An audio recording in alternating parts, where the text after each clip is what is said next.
Nasubukan mo na bang magluto ng Spanish style bangus? Kung hindi pa, para sa'yo ang video nito. Dahil dito ay magluluto tayo ng Spanish style bangus. Simulan na natin ang ating pagluluto. Kumuha nga ako dito ng malinis na lagayan. Ang gagawin ko lang dito ay lalagyan ko ito ng tubig. Kalahating litro nga ng tubig ang aking nilalagay dito. Matapos ko lagyan ito ng tubig ay maglalagay tayo dito ng 2 kutsarang asin. Matapos kong mailagay yung asin ay tutunawin lang natin ito. Gamit nga itong kutsara ay papaikot-ikutin lang natin ito dito sa ating tubig na may asin. Katulad ng nakikita nyo. At kapag natunaw na ay ilalagay na natin itong ating bangus. Ang tawag sa prosesong ito ay brining. Makakatulong ito para mailabas lahat ng dugo na nanggagaling dito sa laman ng ating bangus. Dito nga sa parte ito ay inilalagay ko na lahat ng ating lulutuing bangus. At matapos nga natin mailagay lahat ng ating lulutuing bangus ay ibabray natin to ng at least 1 oras para siguradong mawala lahat ng dugo na nanggagaling dito sa ating bangus. At makalipas nga na 1 oras ay inihanda ko na itong ating pressure cooker. Gagamit nga tayo dito ng pressure cooker para lumambot lahat pati ang tinik ng ating lulutuing bangus. Unang inilalagay ko nga dito sa pressure cooker yung ating bay leaves or dahon ng laurel.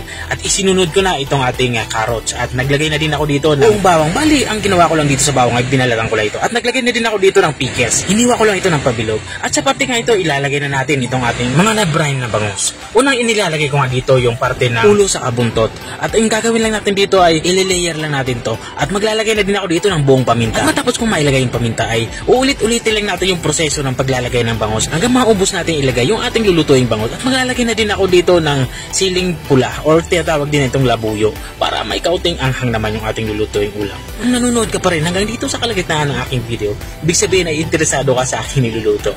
Baka pwede mo na may comment kung taga saan ka para alam ko kung hanggang saan umabot ang aking video. At matapos kong mailagay lahat ng ating lulutuing bangus, dito sa parte ito ay maglalagay na tayo nitong ating olive oil. Olive oil nga ang gagamitin natin dito. Pero kung wala kayong olive oil, pwede naman kayo gumamit ng corn oil or canola oil. Walang problema yan.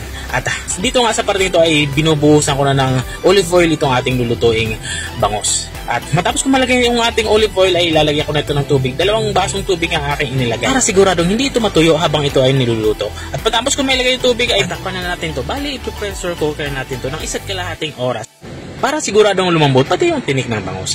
At habang nga tayo nagpapatuloy sa ating pagluluto, gusto ko lang i-shoutout ang mga masusugid nating mga taga-subaybay. Shoutout nga kay Michael Veray.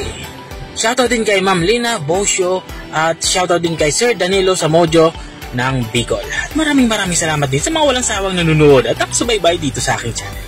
Balik tayo dito sa ating niluluto ulam. Ito nga sa parte nito ay natapos natin i-pressure cooker ng 1.5 oras itong ating nilulutong ulam pananghalian. At dito nga ay pwede na natin itong i-serve. Ito na nga yung ating Spanish style bangus. At napakasarap nga nito, lalong-lalo na sa mainit-init na kanin. At kahit bahaw, pwede na rin.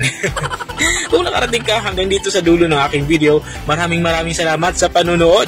At kung nagustuhan mo naman yung bago nating recipe ibinahagi, baka pwede mo naman tong i-share. O siya, hanggang dito na lang ako. Kita-kita ulit sa mga susunod kong mga videos. Paalam! Bye-bye!